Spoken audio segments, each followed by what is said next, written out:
Because if we're not always leaning on Him, then we will fall. You know, I went rock climbing last year. I was in a club called the Rock Climbing Club.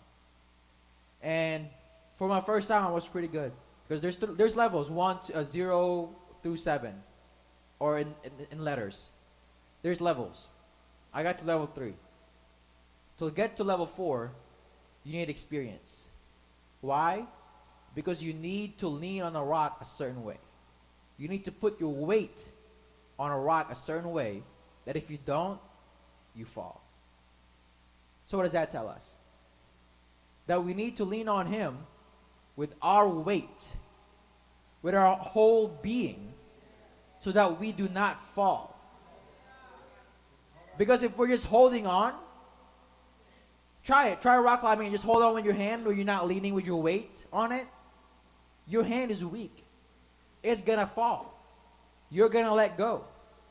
So you may think you're holding on with all your might, but if you're holding on with just your hands, it's not enough.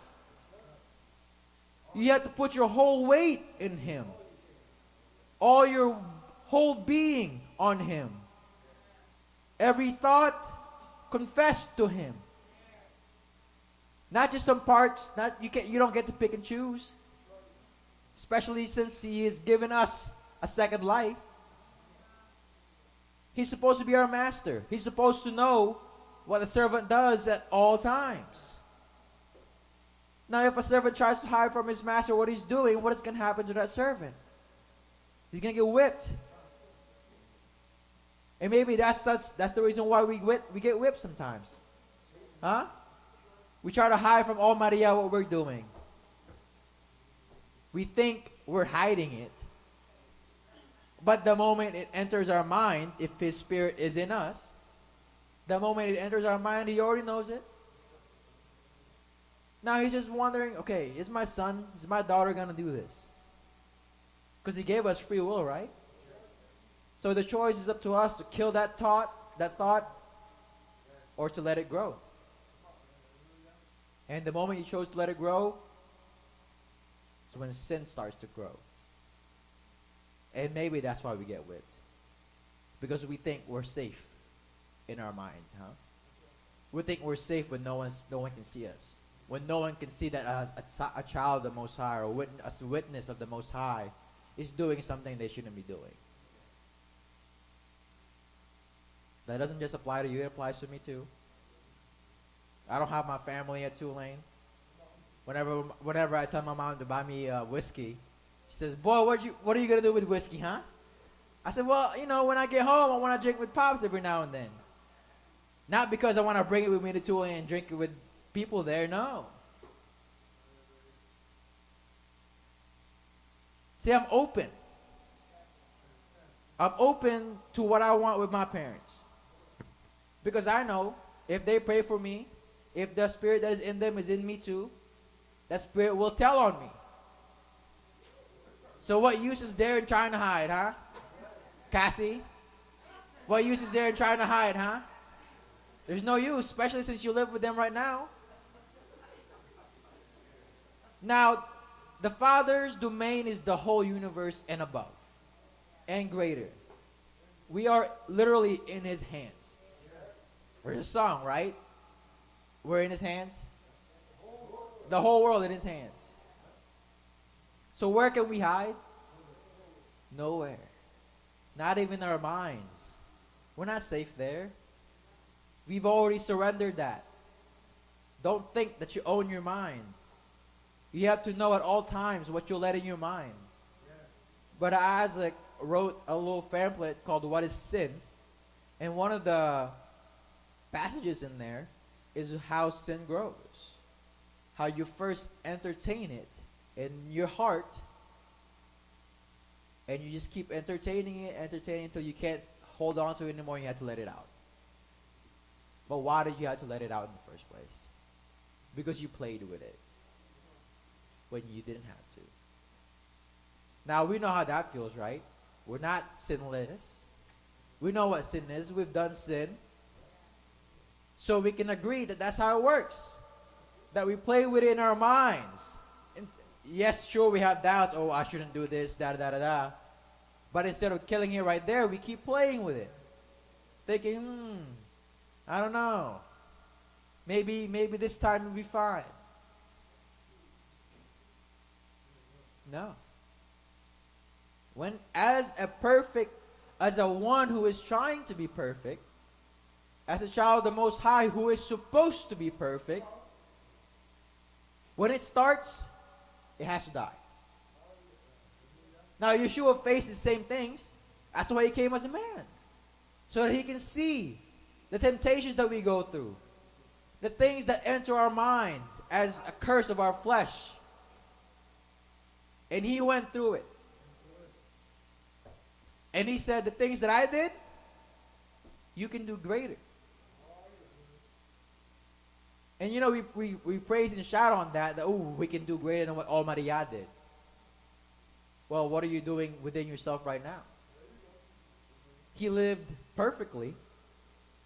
If you want to say to that mountain, move, and it will move, then you have to live perfectly first. Right? You have to have love perfected first before you can even think about it.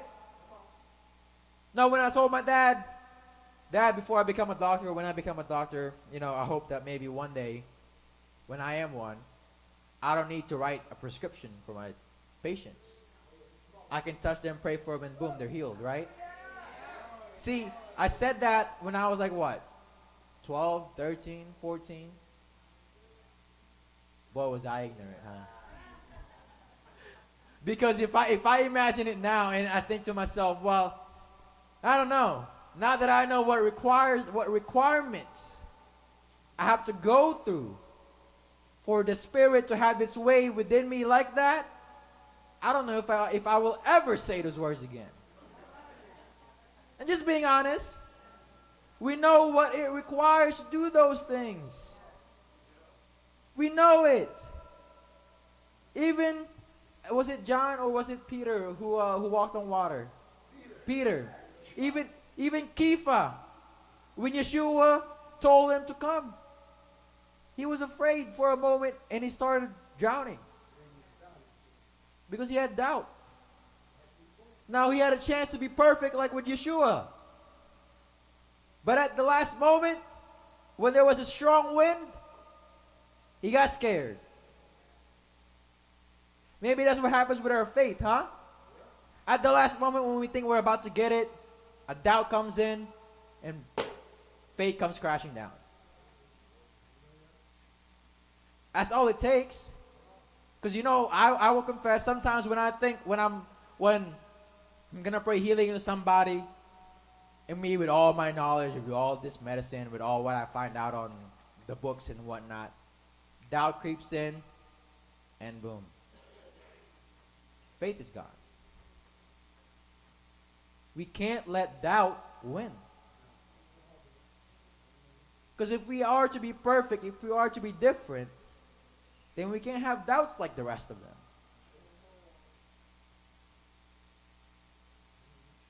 Doubt within ourselves, the Spirit does not want. It contends with it. It fights with it. The Spirit names you as its domain. And for doubt to come into that domain, the Spirit will fight. And that's why we find ourselves fighting that doubt sometimes, correct? That whenever we have doubt about our prayer, or whenever we have doubt about something we say, or something we want to have, something we would dream of, we fight that doubt. You think that's you fighting? That's the Spirit fighting.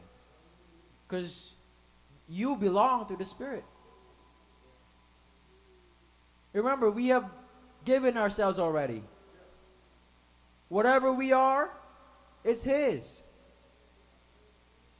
So for doubt to come in, it has no place in us. It has no place. So the what if not, or what if this, we shouldn't have that. We shouldn't have that. In Isaiah 51 verse 1. Now, it's our turn. The warning for those who inscribe unrighteousness. Let's put that aside for now. Now it's our turn. In 51 verse 1, Isaiah, it says, "Listen to me, you who pursue righteousness, seeking Almighty Yah."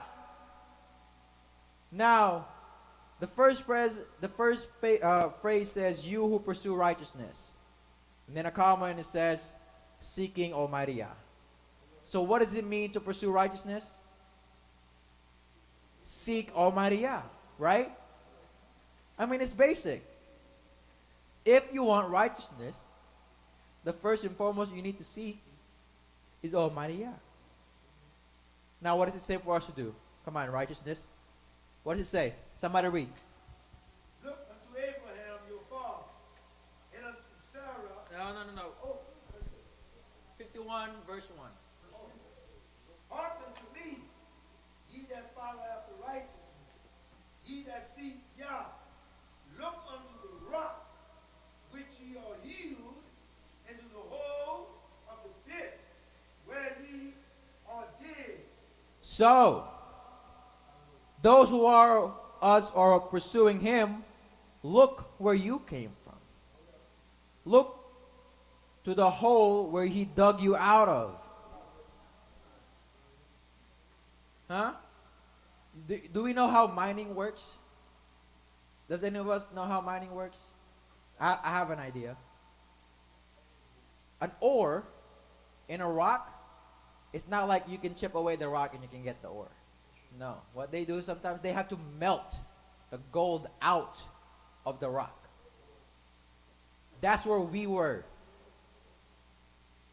Do we see that? That we were so deep in our mess, we were so one in our mess, that He had to melt us out to get that gold. He has to melt us out. You know, it's amazing how you can have all these different chemicals in the world. You can have all these different elements in the world. But they have a specific physical characteristic, and that is sometimes their melting point. Gold melts at a certain temperature, silver melts at a certain temperature, iron melts at a certain temperature. That means it's special, right?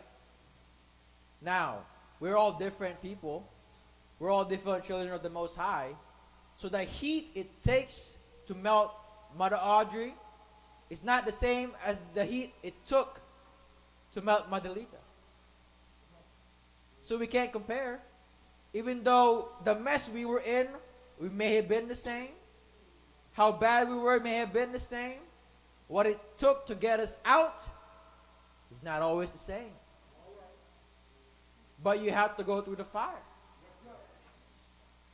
And now I'm telling people who are still in their rock, who are still in their hole, and who want to get out, you have to prepare for the fire. Because it will get hot. Your family will talk differently to you. They will talk about you. They will feel like they will abandon you. But that's what it takes to melt you out. So be it. Because after He takes you out of that mind, out of that